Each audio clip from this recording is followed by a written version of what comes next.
You're shopping for a car. You've narrowed it down to 3 options.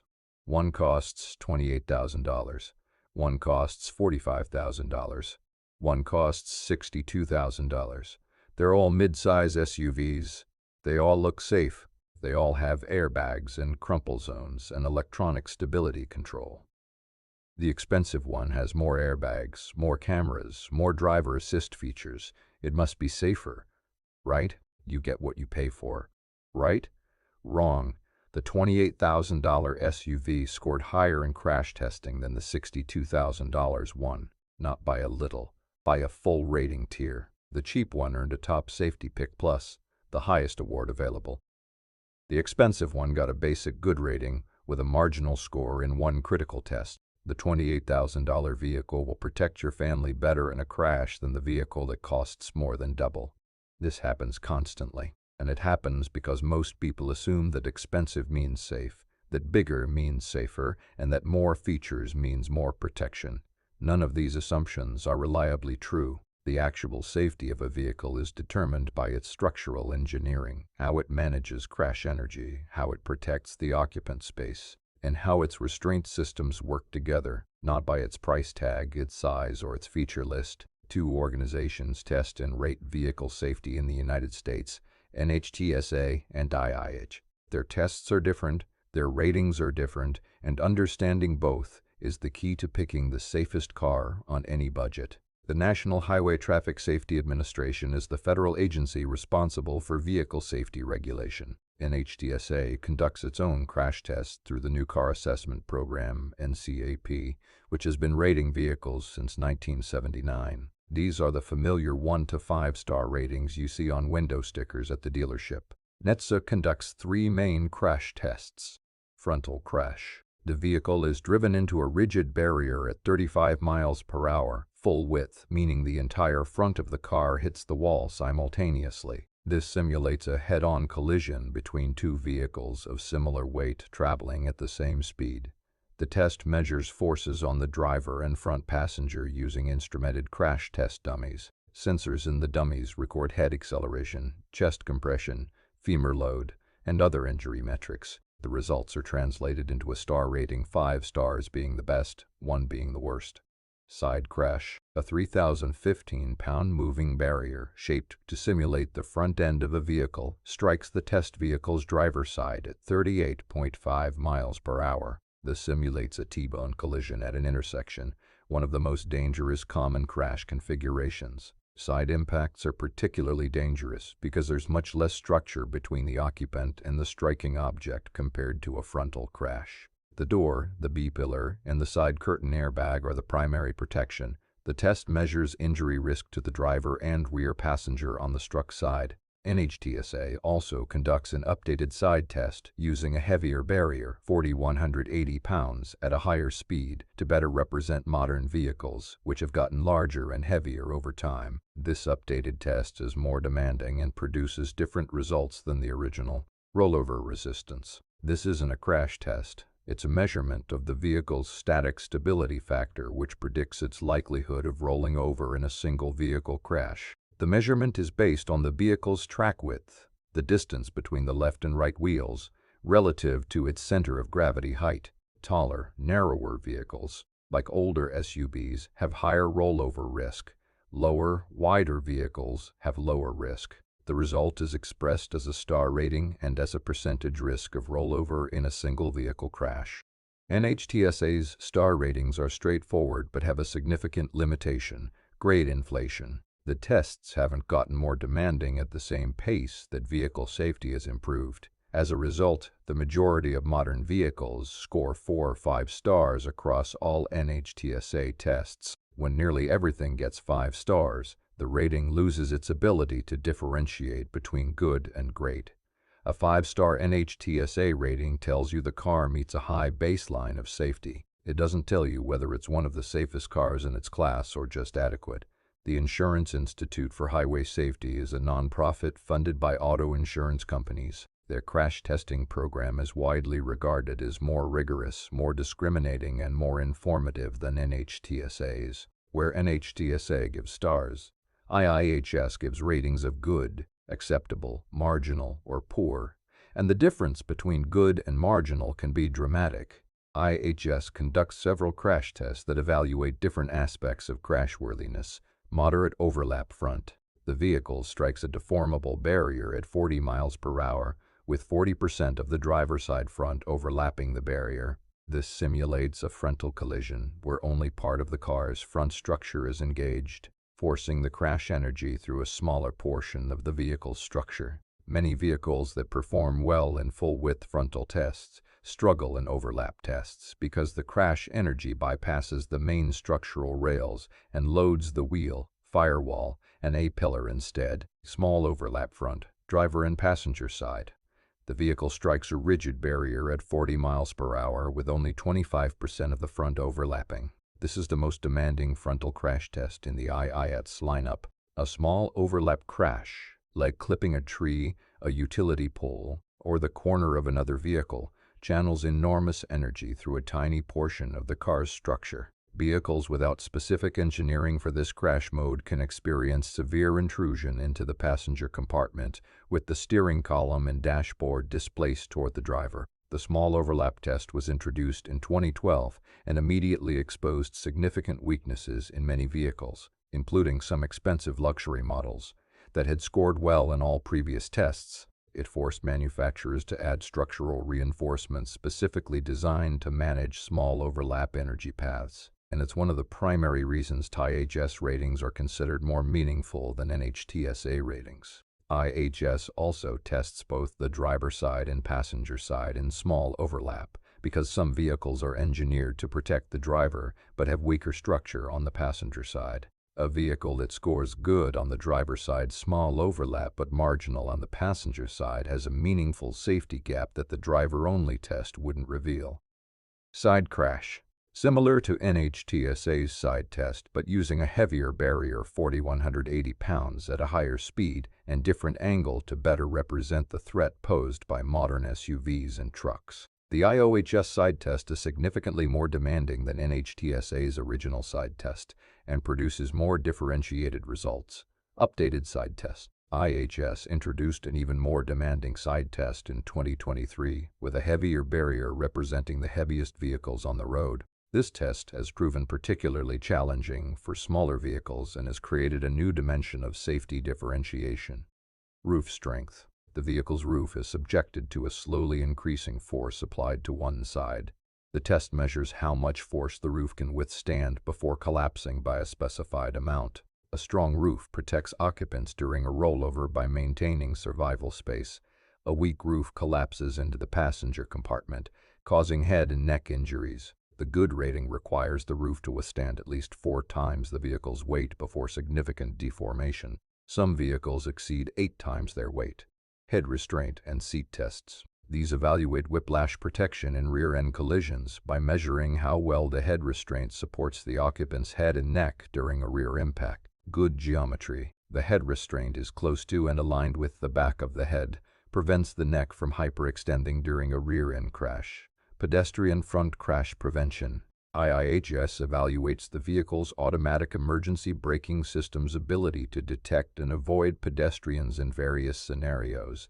A pedestrian crossing in front of the vehicle, a pedestrian at the edge of the road, and a child darting out from behind parked cars. This test has become increasingly important as pedestrian fatalities have risen sharply in recent years, partly due to the proliferation of taller, heavier SUVs and trucks. Vehicle-to-vehicle front crash prevention. Test the automatic emergency braking system at various speeds, low speed 12 miles per hour and higher speed 25 miles per hour, approaching a stationary or slower vehicle. The test measures whether the system warns the driver, whether it brakes autonomously, and by how much it reduces the impact speed.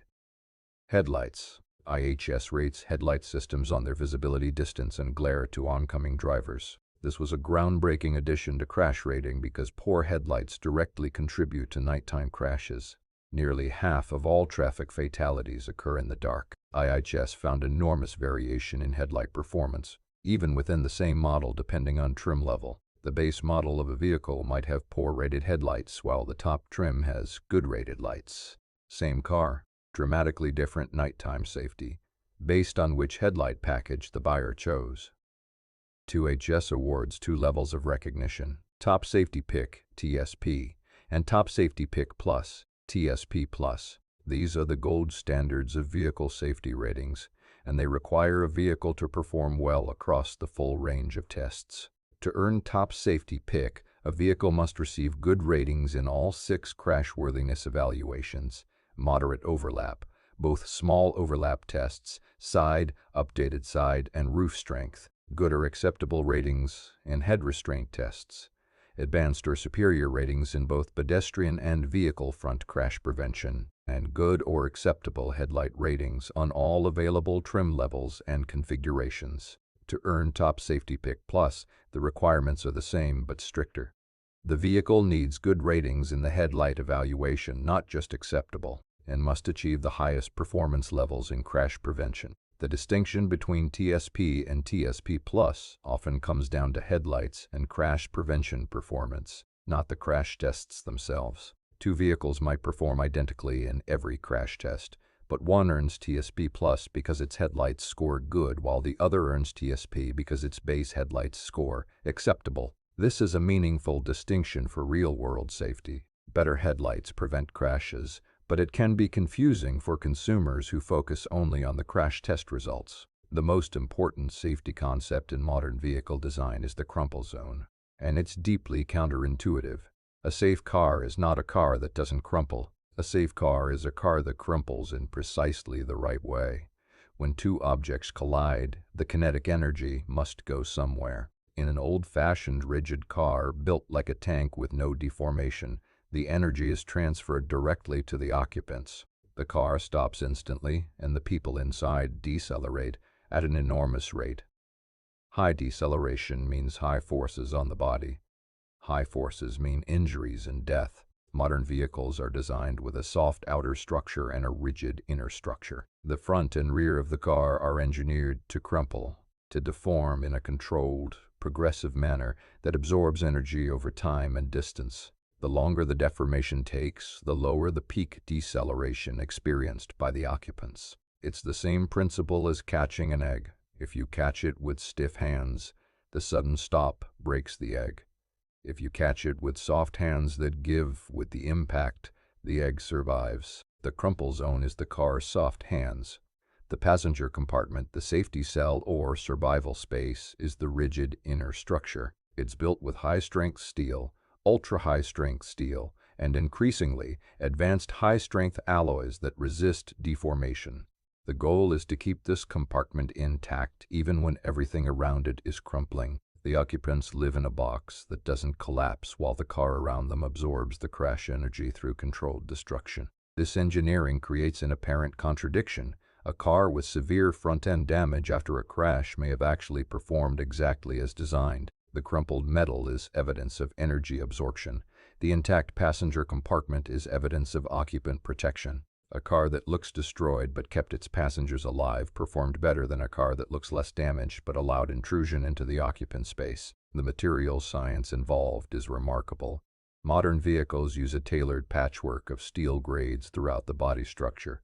Mild steel in areas designed to crumple easily. High-strength steel in transitional zones that deform progressively. Ultra-high-strength boron steel, which is nearly as strong as some structural steels used in buildings, in the A-pillars, roof rails, and door beams where rigidity is critical. Some manufacturers also use aluminum in strategic locations to reduce weight while maintaining strength, and carbon fiber reinforcements in high-end vehicles. The engineering challenge is managing the energy path, directing crash forces through the structure in a predictable, controlled manner regardless of crash angle, overlap, and speed. The small overlap test demonstrated that many vehicles were only engineered to handle crashes that loaded the main structural rails. When the energy bypassed those rails, as it does in a small overlap collision, the structure failed in ways the designers hadn't anticipated. The vehicles that score well in every IHS test are the ones whose engineers mapped and managed every plausible energy path through the structure. The vehicle structure manages the crash from the outside. The restraint systems manage the occupants on the inside. Together they form an integrated protection system where each component depends on the others. Seat belts. Still, the single most important safety device in any vehicle, the three-point seatbelt, keeps the occupant in position during a crash, preventing ejection and distributing deceleration forces across the strongest parts of the body, the chest and pelvis. Modern seatbelts include pre-tensioners, explosive charges that instantly retract the belt during a crash to remove slack and hold the occupant firmly against the seat, and load limiters mechanisms that allow the belt to give slightly under extreme force to reduce chest compression injuries. The seatbelt and the airbag are designed to work as a system. The belt holds you in position. The airbag cushions the deceleration. Without the seatbelt, the occupant can submarine under the airbag, strike the steering wheel or dashboard, or be positioned incorrectly relative to the airbag when it deploys. An airbag without a seatbelt can cause injury rather than preventing it. This is why wearing your seatbelt is non-negotiable. It's the foundation that every other restraint system depends on. Frontal airbags. The driver's airbag deploys from the steering wheel. The front passenger airbag deploys from the dashboard. These inflate in approximately 30 to 50 milliseconds, faster than the blink of an eye, to create a cushion between the occupant's head and chest and the steering wheel or dashboard. The airbag then immediately begins deflating through vent holes, allowing the occupant to decelerate gradually rather than bouncing off a fully inflated bag. Side curtain airbags. These deploy downward from the roofline to cover the side windows, creating a curtain between the occupant's head and the door or intruding object during a side impact. They also prevent occupant ejection through the windows during a rollover. Side curtain airbags are one of the most effective safety technologies for reducing head injuries in side crashes and rollovers, and their inclusion is required for IIHS Top Safety PIC qualification. Side torso airbags. Mounted in the seat or door, these protect the occupant's torso during side impacts. They deploy between the occupant and the door to cushion the body against intrusion from the B-pillar, door panel, and armrest area. Knee airbags. Protect the driver's and sometimes front passengers' lower legs from the dashboard and steering column during frontal impacts. They help control the occupant's lower body position during the crash, which improves the effectiveness of the seatbelt and frontal airbag. Modern vehicles may have 8 to 12 or more airbags: frontal, side curtain, side torso, knee, and sometimes center airbags between the front seats to prevent occupant-to-occupant impact. The number of airbags matters less than their integration with the vehicle's specific crash structure and seatbelt system. A well-engineered 6-airbag system can outperform a poorly integrated 10-airbag system. One of the most challenging safety issues in the modern fleet is vehicle compatibility. What happens when a large, heavy vehicle collides with a small, light one? Physics is unambiguous. In a collision between two vehicles of different masses, the lighter vehicle experiences greater deceleration forces. A 5,500-pound truck striking a 3,000-pound sedan transfers more energy into the sedan than it absorbs itself. The sedan's occupants experience higher forces. The truck's occupants experience lower forces. This disparity is one of the primary reasons larger vehicles are statistically associated with better occupant survival, but the benefit comes at the direct expense of the smaller vehicles. Occupants. The growing average size and weight of American vehicles, driven by the SUV and truck boom, has made this compatibility problem worse. The average new vehicle weighs roughly 4,300 pounds, up significantly from 3,200 pounds 20 years ago. Heavier vehicles hitting lighter vehicles cause more severe injuries to the lighter vehicle's occupants. Taller vehicles, particularly trucks and large SUVs with high front ends, can override the smaller vehicle's door sill and side structure, which is designed to resist impacts at a certain height. When the striking vehicle's bumper is above that defense zone, it bypasses the structural protection entirely. IIHS and NHTSA are both working on this problem through updated test protocols that better represent real-world vehicle mismatches, but the fundamental physics can't be legislated away. If safety in multi-vehicle crashes is a priority, and you're choosing between two equally rated vehicles, one large and one small, the larger one provides more protection to its occupants at the expense of greater risk to everyone else. This creates a collective action problem.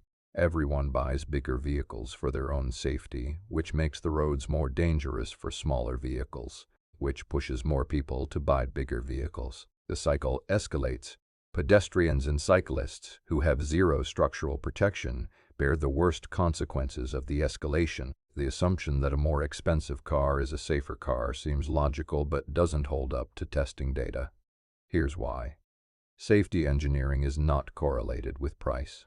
A manufacturer's investment in crash structure design is driven by their engineering philosophy, their testing rigor, and their competitive positioning, not by the vehicle's price. Honda, Toyota, Subaru, and Mazda consistently produce vehicles in the $25,000 to $35,000 range that earn top safety pick plus. Meanwhile, some vehicles in the $50,000 to $80,000 range score lower because their engineering priorities emphasize performance, luxury, or styling over crash structure optimization. Weight is a double-edged sword. Heavier vehicles offer more protection in crashes with lighter vehicles. This is basic physics, but they also require more force to stop, have higher rollover risk if they're tall, and pose a greater threat to other road users. And importantly, a heavy vehicle that's poorly engineered structurally can perform worse than a lighter vehicle with excellent crash engineering. Weight alone doesn't determine safety, structural design does. Features versus structure.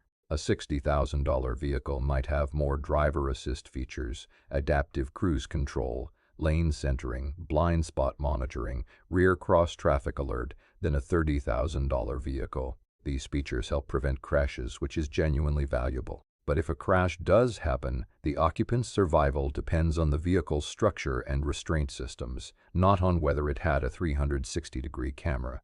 Prevention and protection are both important, but they're not the same thing. The headlight problem. IHS has demonstrated that many expensive vehicles ship with headlights that perform worse than those on cheaper competitors. Headlight performance is a direct safety factor. Poor headlights reduce the driver's ability to see and react to hazards at night. When a $70,000 vehicle has marginal headlights and a $30,000 vehicle has good headlights, the cheaper car provides better nighttime safety in one of the most critical real-world scenarios. Modern safety extends beyond crash structure into active safety systems that prevent crashes before they happen. These systems have proliferated rapidly and are increasingly standard even on affordable vehicles. Automatic emergency braking, AEB, uses forward-facing cameras and/or radar to detect an impending collision and automatically apply the brakes if the driver doesn't respond. AEB has been shown to reduce rear-end collisions by approximately 50%. It's the single most impactful active safety technology and has been standard on most new vehicles since the late 2010s, following a voluntary agreement by major manufacturers. Starting in 2029, it will be federally mandated on all new vehicles.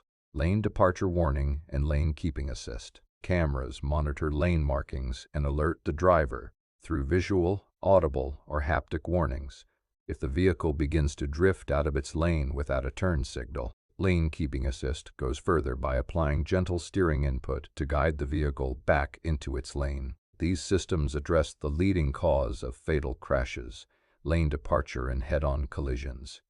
Blind spot monitoring. Radar sensors detect vehicles in the driver's blind spots and provide visual warnings, typically in the side mirrors, when a vehicle is alongside. Some systems add haptic steering feedback or audible alerts if the driver activates the turn signal while a vehicle is in the blind spot. Rear cross-traffic alert detects vehicles approaching from the sides when backing out of a parking space, a scenario with limited visibility where low-speed collisions and pedestrian strikes are common. Adaptive headlights. Headlights that pivot with the steering wheel, illuminating the road around curves rather than shining straight ahead. Some systems automatically switch between high and low beams based on oncoming traffic, maintaining maximum visibility without blinding other drivers. These systems don't replace attentive driving. They're backup layers that catch human errors, moments of distraction, fatigue, or misjudgment, and intervene to prevent or mitigate crashes. Their effectiveness is well documented, and their increasing availability on affordable vehicles is one of the most positive trends in automotive safety. Here's the practical playbook for using crash rating information to pick the safest vehicle within your budget. Check both NHTSA and IIHS. They test different things. A vehicle can score 5 stars at NHTSA and marginal in the IIHS small overlap test. Using only one source gives you an incomplete picture. NHTSA's website, SASes.org, both have free, searchable databases. Prioritize IHS ratings for differentiation. Because NHTSA's 5-star scale is heavily compressed at the top, IHS ratings provide more useful differentiation between vehicles. A good versus marginal distinction in the IIHS small overlap test represents a meaningful safety difference that NHTSA's stars might not capture. Look at the specific tests, not just the overall rating. A vehicle might have an overall IIHS rating of good but score marginal in one specific test. Perhaps the updated side test or the passenger side small overlap. That specific weakness matters, especially if it corresponds to a crash scenario you're likely to encounter. Check headlights by trim level. The same model can have dramatically different headlight ratings depending on the trim and options. If headlight safety is important to you, and it should be, verify that the specific trim you're considering has good or acceptable headlight ratings. This information is available on the IIHS website. Don't assume bigger is safer. A midsize sedan with top safety pick plus ratings is safer for its occupants in most crash scenarios than a full-size SUV with lower ratings. Size provides an advantage in vehicle-to-vehicle collisions where mass matters, but it provides no advantage, and sometimes a disadvantage, in single-vehicle crashes, rollovers, and collisions with fixed objects which collectively represent a large portion of fatal accidents. Compare within your segment. The most useful comparison is between vehicles of similar size and price. Within the compact SUV segment, there can be a full tier of difference in safety ratings between the best and worst options. Those differences are directly actionable. Choosing the safer option within the same segment costs you nothing extra.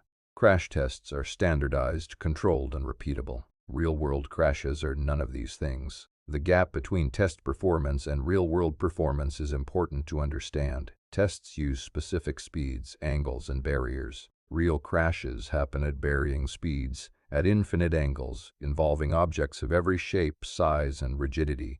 Trees, poles, guardrails, other vehicles, pedestrians, animals.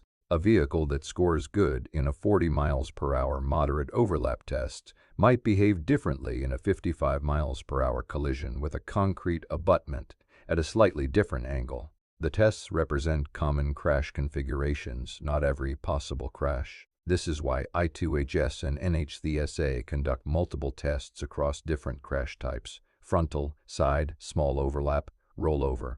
No single test captures the full spectrum of real-world risk. A vehicle that performs well across all tests is more likely to protect occupants across the full range of real-world crashes than a vehicle that scores well in one test but poorly in another. Real-world crash data, collected from insurance claims, police reports, and hospital records, ultimately validates or challenges the predictive value of crash tests. IHS regularly publishes real-world injury and fatality data by vehicle model, which provides a complementary view of safety that accounts for factors the tests don't capture.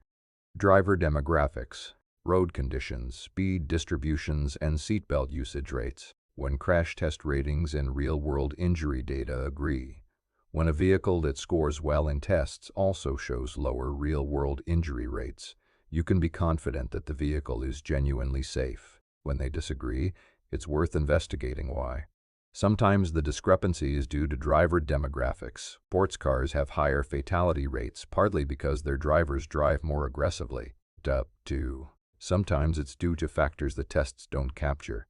For families, vehicle safety extends to how well the car accommodates child safety seats. IIHS evaluates the ease of use and accessibility of latch, lower anchors, and tethers for children. Attachment points in its vehicle reviews. Latch anchors are standardized attachment points in the rear seat, designed for securing child safety seats without using the vehicle's seatbelt. They should be easy to access, clearly marked, and positioned to allow a tight, secure installation. In practice, Many vehicles have latch anchors buried deep in the seat crease, behind stiff upholstery and difficult to reach, making proper installation frustrating and leading to loose, improperly secured seats. The National Highway Traffic Safety Administration estimates that 46% of child safety seats are installed incorrectly. An incorrectly installed seat provides dramatically less protection than a properly installed one. When evaluating vehicles for family use, physically test child seat installation in the vehicle before purchasing. Check how accessible the latch anchors are, whether the seatbelt path allows a tight installation, and whether the child's seat fits securely without rocking or tilting. The safest vehicle structure in the world provides reduced benefit if the child seat isn't properly secured. Value crash prevention features. Automatic emergency braking, lane departure warning, and blind spot monitoring prevent crashes from happening in the first place. A vehicle with strong crash prevention ratings plus strong crashworthiness ratings is the safest combination. Prioritize vehicles that include AEB and lane departure warning as standard on the trim level you're considering. NHTSA uses 5-star ratings from frontal, side, and rollover tests. Useful as a baseline but heavily grade inflated. IHS uses good acceptable/marginal poor ratings from a comprehensive test suite, including small overlap, updated side, roof strength, headlights, and crash prevention, more discriminating and more informative. Top Safety Pick Plus is the gold standard, requiring good ratings across all crash tests plus strong headlights and crash prevention. Crumple zones absorb energy through controlled deformation while the rigid passenger cell protects occupants. Expensive doesn't equal safer. Crash structure engineering, not price, determines occupant protection. Active safety features, AEB, lane keeping, blind spot monitoring, prevent crashes and are increasingly standard on affordable vehicles. Check both NHTSA and IIHS. Examine specific test results by trim level and compare within your segment to find the safest option at your budget. The safest car isn't the biggest, the heaviest, or the most expensive. It's the one that was engineered with the most rigorous attention to crash energy management, occupant protection, restraint system optimization, and crash prevention technology. And thanks to NHTSA and IIHS testing, that engineering is measured, rated, and publicly available for free. A $28,000 car with Top Safety Pick Plus will protect your family better than a $62,000 car with lower ratings. That's not an opinion. That's what the crash tests show. The data is public. The ratings are free. The only thing standing between you and the safest car in your budget is 5 minutes on the IIHS website.